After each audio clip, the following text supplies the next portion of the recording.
बिस्मिल्लाहिर्रहमानिर्रहीम। अस्सलाम वालेकुम डियर स्टूडेंट्स, कैसे हैं? हमारा आज का जो लेक्चर है वो पुलिस ऑर्डर के हवाले से है कि इसके अंदर हम पढ़ेंगे कि पुलिस ऑर्डर क्यों आया, क्या इसका रीज़न था, इससे पहले कौन सा कानून था, और पुलिस ऑर्डर 2002 इसके अंदर कौन कौन से इंपॉर्टेंट पॉइंट्स हैं। सबसे पहले थोड़ी सी चीज़ जो आप समझ लें, क्या क्यों कैसे से पहले कि हमें पता होना चाहिए कि जो पुलिस डिपार्टमेंट है पाकिस्तान में, उसका स्ट्रक्चर क्या है। ये हर बंदे को जनरल, वैसे भी आपको एज़ बीइंग लॉयर भी पता होना चाहिए और as being citizen of Pakistan भी आपको पता होना चाहिए कि जो स्ट्रक्चर है वो इसका क्या है। बेसिकली जो यहाँ पे हमारे पुलिस के जो ऑफिसर्स हैं या पुलिस के जो सिपाही हैं, उनको दो हिस्सों में डिवाइड कर दिया गया। एक हमारे इसमें सीनियर ऑफिसर कहलाते हैं और एक हमारे junior officer. Senior ranks senior officer और जूनियर रैंक्स और जूनियर ऑफिसर। जो किसी भी प्रोविंस के अंदर, क्योंकि आपको पता होना चाहिए कि पाकिस्तान के अंदर जो पुलिस है, 4 हमारे सूबे हैं, हर सूबे की अपनी अपनी पुलिस है, और उसके बाद इस्लामाबाद कैपिटल टेरिटरी की पुलिस जो है वो अलग है। किसी भी सूबे के अंदर जो पुलिस का चीफ होता है उसको क्या कहा जाता है? उसको आईजी कहा जाता है, इंस्पेक्टर जनरल। जो इंस्पेक्टर जनरल होता है पुलिस का, ये नॉर्मली 22 ग्रेड का होता है। कभी कभार किसी 21 ग्रेड के बंदे को भी कर दिया जाता है अपॉइंट, बट जनरली अगर आप देखें तो ये बीपीएस जो बेसिक पे स्केल है, पाकिस्तान में जो पे स्केल्स हैं उसमें जो हाईएस्ट स्केल है वो 22 ग्रेड है। उसके बाद कुछ लोग ऐसे होते हैं जिनको हम 22 प्लस कहते हैं, लेकिन एक्चुअली वो कॉन्स्टिट्यूशनल पोस्ट होती है। जो आपके हाई कोर्ट के जजेस हैं, हाई कोर्ट के जजेस, इनका जो ग्रेड है वो कोई भी पे स्केल नहीं होता। ये सारे के सारे कौन से हैं? कॉन्स्टिट्यूशनल पोस्ट के ऊपर होते हैं। इसी तरह जो प्राइम मिनिस्टर है वो भी किस पोस्ट पे होता है? कॉन्स्टिट्यूशनल। तो जो पोस्ट कॉन्स्टिट्यूशन क्रिएट करता है उनके कोई ग्रेड्स नहीं होते, बट सम टाइम अगर हम उसको क्लासीफाई करें तो उनको 22 प्लस कहा जाता है। 22 नहीं कहा जाता, 22 प्लस कह दिया जाता है। तो यहाँ पे हमारे पास जो पुलिस के अंदर जो हाईएस्ट ग्रेड है या स्केल है वो IG, inspector general of police का है, और वो बीपीएस 22 में होता है। आईजी के बाद उसके बाद एडिशनल आईजीज होते हैं।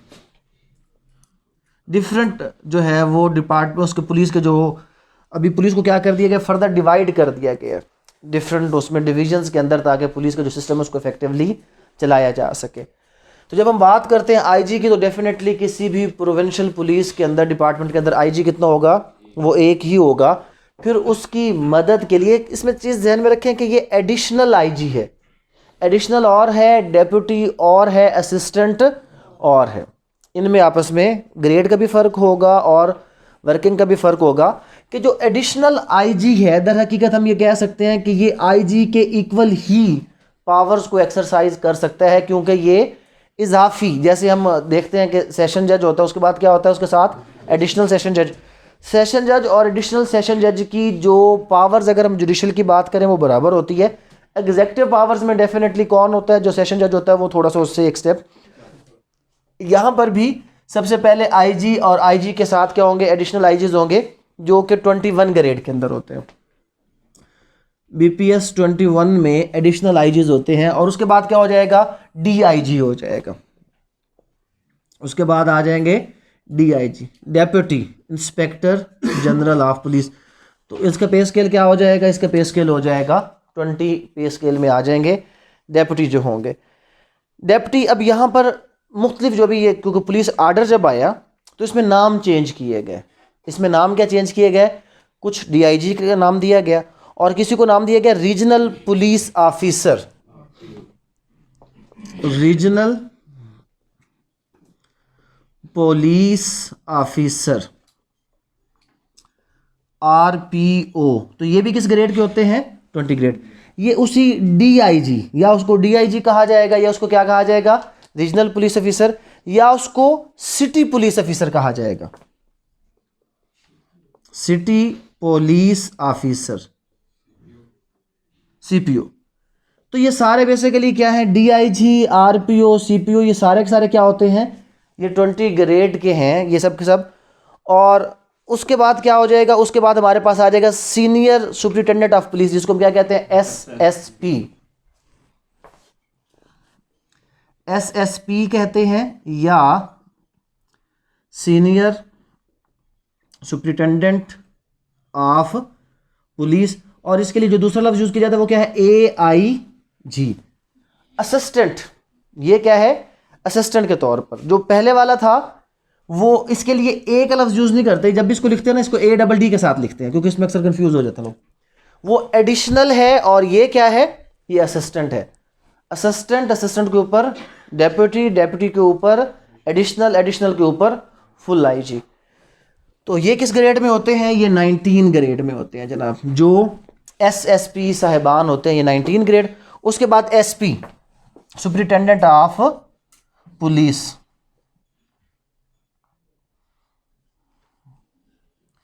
जो सुपरिटेंडेंट ऑफ पुलिस हैं ये किस में होते हैं, ये 18 ग्रेड में होते हैं। और पुलिस का जो पहला गजटेड रैंक है वो ASP है, असिस्टेंट सुपरिटेंडेंट ऑफ पुलिस होता है जनाब।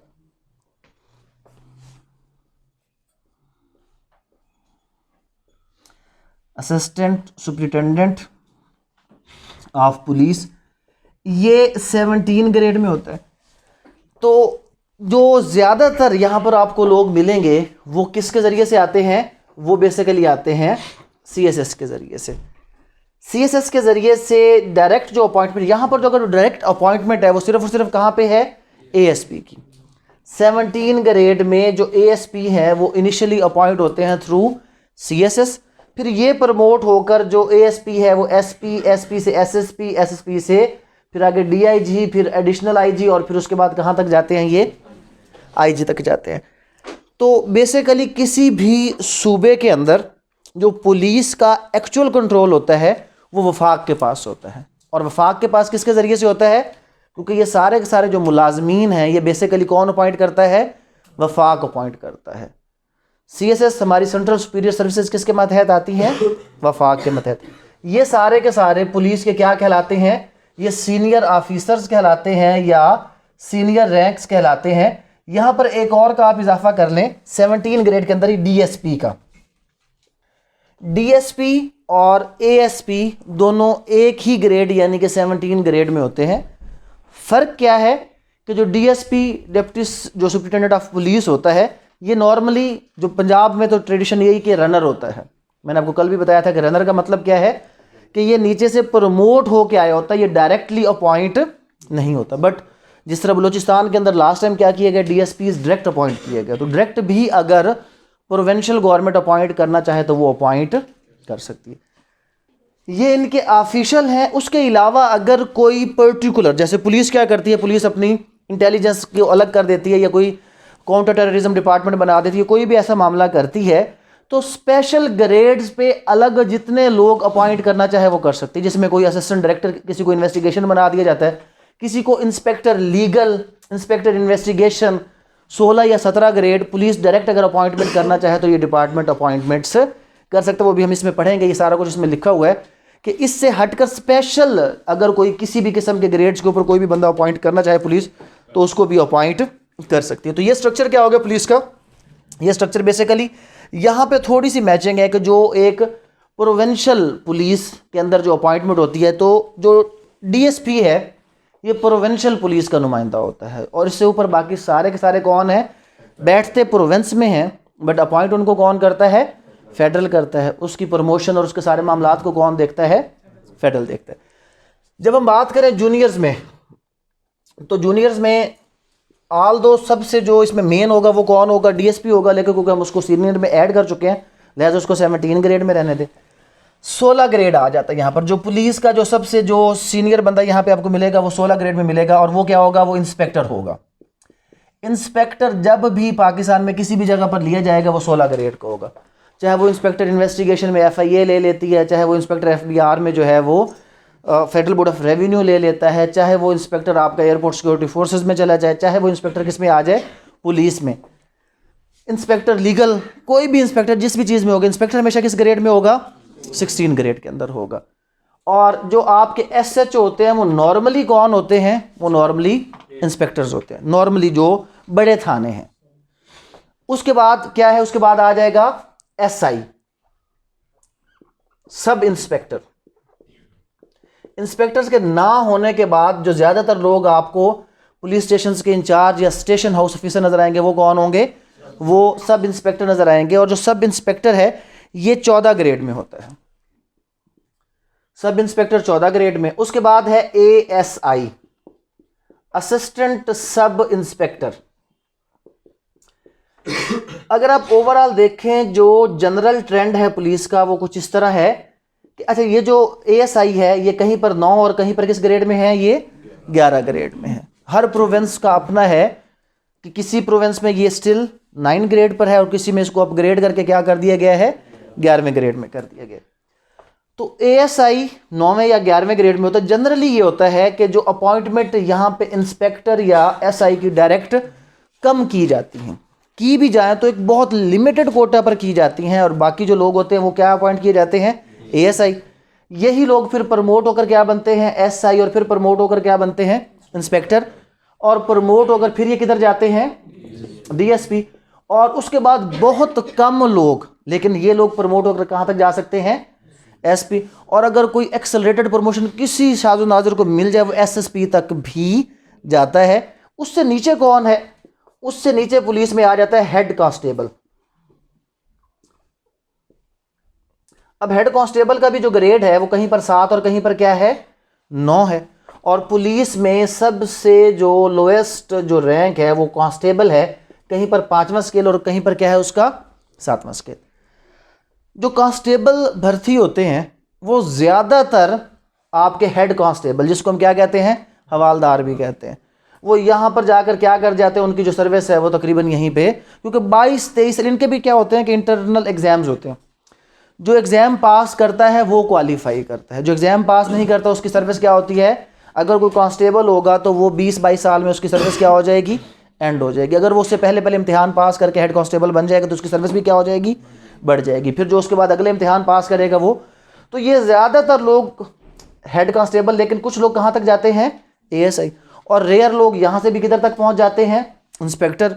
और कोई एक आध अगर तीर मार ले तो वो कहाँ तक पहुँच जाता है, लेकिन बहुत कम आपको ऐसा नज़र आएगा एक्सेलरेटेड प्रमोशन के ज़रिए से। अगर एक्सेलरेटेड प्रमोशन का मतलब क्या होता है कि अगर कोई बंदा पुलिस डिपार्टमेंट में कोई भी अच्छा फंक्शन परफॉर्म करता है, कोई भी अच्छा काम करता है, तो उसकी प्रमोशन जो उसको एक्सेलरेट करके उसको 2-3 रैंक स्किप करवा के उसको एडवांस। और आपको मज़े की बात बताऊँ, जब 2019 में सुप्रीम कोर्ट ने एक्शन लिया था तो बलूचिस्तान के अंदर बहुत से SP और SSP ऐसे थे जो किसी ज़माने में कांस्टेबल भर्ती हुए थे।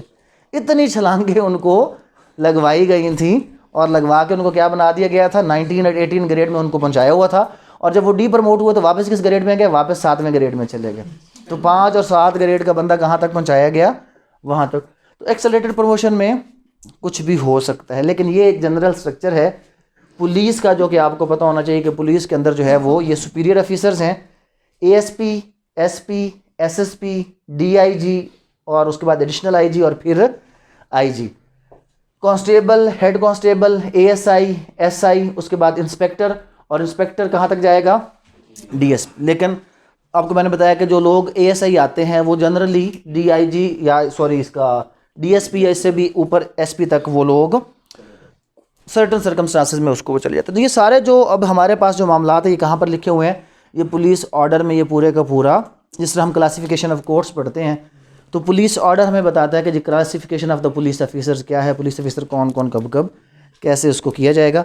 अब हम इसको पढ़ते हैं कि जनाब ये क्यों था, इससे पहले कौन सा कानून था, उसका मकसद क्या था। इससे पहले पुलिस एक्ट 1961 था, जो ये कानून हम पढ़ रहे हैं।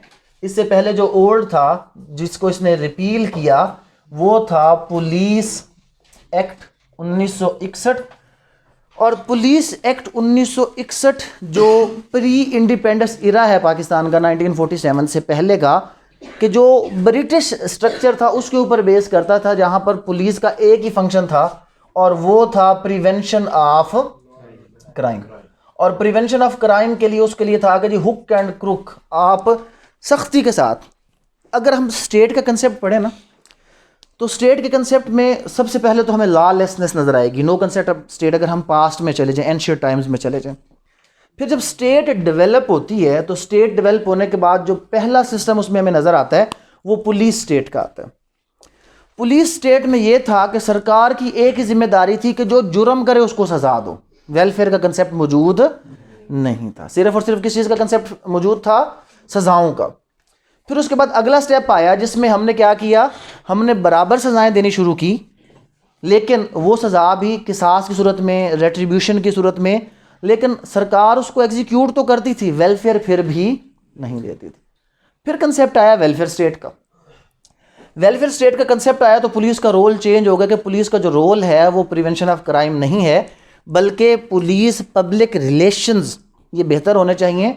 और पुलिस का बेसिक फंक्शन क्या होना चाहिए कि जो पब्लिक है उसको फैसिलिटीज़ प्रोवाइड करना, उसके जो मसाइल हैं उसको हल करना, ना कि जो एक पुलिस का पुराना रवैया, रवाज, तरीक़ाकार है उसको, वो बेसिकली जो करंट अभी भी पाकिस्तान में चल रहा है, ये कौन सा है, ये पोस्ट इंडिपेंडेंस, जो प्री इंडिपेंडेंस इरा है, जो हमारा बरतानिया ने हमें स्ट्रक्चर दिया था कि पुलिस का काम क्या है, सिर्फ लोगों को दबा के रखना, सज़ाएं देना और एक जाबराना रवैया रखना। तो उसको ख़त्म करने के लिए पुलिस ऑर्डर 2002। ऑर्डर क्यों है, मैंने कल आपको एक शॉर्टली इसको ब्रीफ कर दिया था। इनफैक्ट दौर कौन सा है, 2002। 1999 के अंदर यहाँ पर क्या है, इमरजेंसी लगाई जा चुकी है, मुशर्रफ साहब चीफ एग्जीक्यूटिव ऑफ पाकिस्तान है, कॉन्स्टिट्यूशन जो है वो अभी तक सस्पेंड है, अभी तक वापस रिवाइव नहीं हुआ।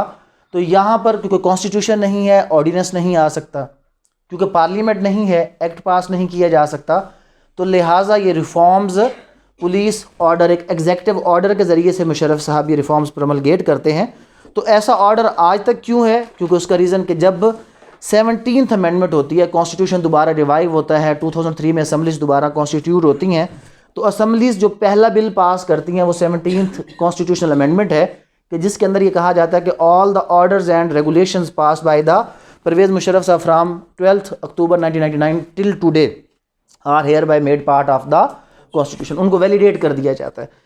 तो जब 2002 का बनाया हुआ पुलिस ऑर्डर 17th अमेंडमेंट के ज़रिए से वैलिडेट होता है, तो इसकी जो एक लेजिस्लेटिव पोजीशन है वो पाकिस्तान के लाज में जिस तरह एक जनरल लॉ होता है उसी तरह इसको भी इम्प्लीमेंट करवा दिया जाता है। तो इसका बेसिक मकसद जो प्रीवियस एक पुलिस का जो स्ट्रक्चर था उसको रिप्लेस करके एक police public friendly environment create करना, कि जिसमें एक और इसमें जो चीज़ ऐड की जा रही थी, की गई लेकिन इम्प्लीमेंट नहीं हुई, वो ये था कि जो पुलिस है, और अगर ये चीज़ आ जाए तो ये महकमे बेहतर होंगे, और वो क्या चीज़ है कि पुलिस के ऊपर पब्लिक अकाउंटेबिलिटी। अब ये पुलिस के ऊपर पब्लिक अकाउंटेबिलिटी, ना सिर्फ पुलिस के ऊपर पब्लिक अकाउंटेबिलिटी होनी चाहिए, बल्कि हर पब्लिक सर्वेंट के ऊपर पब्लिक अकाउंटेबिलिटी अगर आप ऐड करेंगे तो मामला क्या हो जाएगा, ठीक हो जाएगा। पब्लिक अकाउंटेबिलिटी ये है कि अगर सबको पता है कि कोने पे खड़ा हुआ पुलिस ऑफिसर जो किसी जगह पर ड्यूटी दे रहा है वो मोबाइल यूज़ नहीं कर सकता, वो वहाँ से उठकर कहीं नहीं जा सकता, और अगर वो कुछ ऐसा काम करता है, किसी को अनड्यू रिलीफ देता है, तो पब्लिक अकाउंटेबिलिटी ये कि आप उसको चेक करें कि भाई साहब आपकी ड्यूटी है, मैंने आपको अपने टैक्स से इसलिए पैसे दिए हैं कि आपने यहाँ पे खड़े होकर मेरी सिक्योरिटी करनी है। तो वो जो कंसेप्ट असल में अब चेंज हो गया कि जो पब्लिक सर्वेंट था वो ऑफिसर बन गया, और जो पब्लिक बेसिकली जो ऑफिसर थी वो अब क्या हो गई है, वो इनकी मातहत बन चुकी है। जब तक ये कंसेप्ट चेंज नहीं होगा, वापस नहीं आएगा, तो हम उस पोजीशन तक नहीं जा सकते। खैर ये स्ट्रक्चर है, अभी इसको आगे लेकर चलते हैं कि इसमें फर्दर और कौन कौन सी चीज़, यहाँ तक जो सवाल है पहले वो पूछ लें।